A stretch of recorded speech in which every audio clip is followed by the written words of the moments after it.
আসছে পরবর্তী খবরে।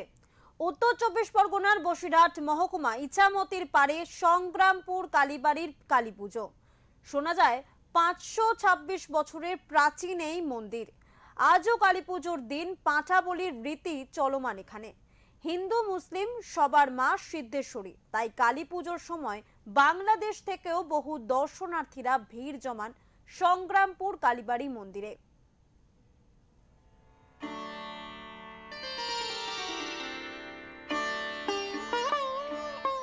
ইছামতি নদীর মৎস্যজীবীদের জলে কাঁঠালে চিংড়ি মাছ, কচু ও ইঁচড় দিয়ে মাটির হাঁড়িতে ভোগ রান্না করে নিবেদন করা হয় উত্তর চব্বিশ পরগনা বসিরহাট মহকুমা ইছামতির পারে সংগ্রামপুর কালীবাড়ির মা সিদ্ধেশ্বরীকে। হিন্দু মুসলমান সবার মা সিদ্ধেশ্বরী, তাই কালী পুজোর সময় বাংলাদেশ থেকেও বহু দর্শনার্থীরা ভিড় জমান সংগ্রামপুর কালীবাড়ি মন্দিরে। প্রায় 526 বছরের প্রাচীন এই মন্দির।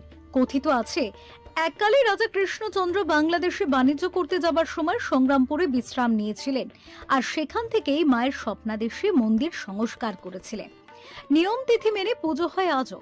ভারত বাংলাদেশ সীমান্তের সংগ্রামপুর কালী মন্দিরের সাথে প্রাচীন ইতিহাস সংস্কৃতি জড়িয়ে রয়েছে। এই মন্দির অনেক আজ কয়েক পুরুষ আগে আমরা শুনেছি মায়ের কাছে কাছে, আর আমরা ছোটবেলা থেকে এইখানে বিভিন্ন অনুষ্ঠান উৎসব হতো। তখন এত মন্দির গ্রামে গ্রামে ছিল না।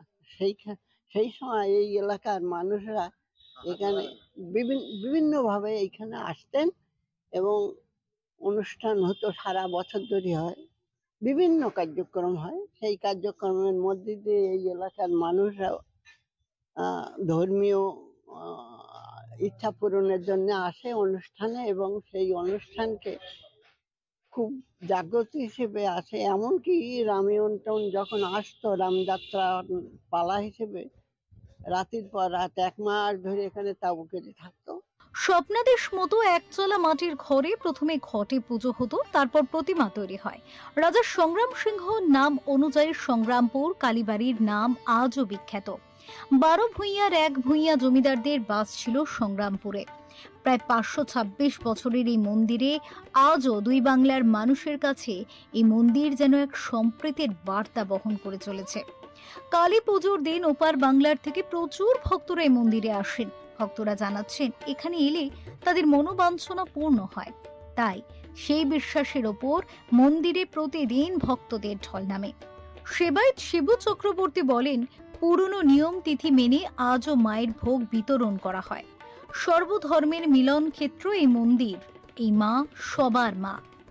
রাজা কৃষ্ণচন্দ্র রায়চৌধুরী পূর্ববঙ্গ ইতিহাসে আছে, ডাক্তার রমেশচন্দ্র মজুমদার যে ইতিহাস, সেই বইতে লেখা আছে, তিনি বাংলাদেশে নৌকা বাণিজ্য করতে যাচ্ছিলেন। নৌকা এখানে রেখে উনি বিশ্রামের জন্য করে রাত্রিবেলা দেখে যে এখানে একটা আলোর রশ্মি হচ্ছে। উনি দর্শন করতে আসে, এসে দেখে যে একটা মন্দির আছে। তখনই একটা খড়ের চাল দিয়ে মন্দির সুন্দরভাবে নির্মাণ করে দেয়। শ্যামা পুজোর দিন মায়ের বিশেষ, প্রতিদিনই আমাদের মায়ের ভোগ হয়, অন্নভোগ প্রতিদিন মায়ের হয়। শ্যামা পুজোর দিন মায়ের ভোগ হয় মাটির হাঁড়িতে করে কচুরমুখী, ইঁচড়, চিংড়ি মাছ দিয়ে একটা ব্যঞ্জন, মানে তরকারি, পরমান্ন,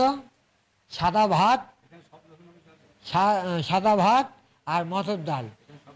এবং এটা সকলেরই মা, না হিন্দু, না মুসলিম, না খ্রিস্টান, সকল ধর্মের জন্য মা আমাদের সকলে, সবাই আসে। বাংলাদেশ বলে না, প্রচুর দূর থেকেও লোক আসে, প্রচুর লোক আসে। মায়ের ইচ্ছা, মায়ের এর জন্য আমি আপনাদের দেখাতে পারতাম, সেটা এখন নেই।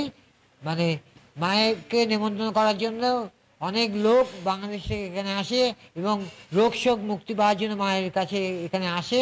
তাতে মনোবাসনা পূর্ণ হলে আবার মায়ের পূজা দেওয়ার জন্যও তারা আসে। উত্তর চব্বিশ পরগনা থেকে সুকান্ত চট্টোপাধ্যায়ের রিপোর্ট, ওঙ্কার বাংলা।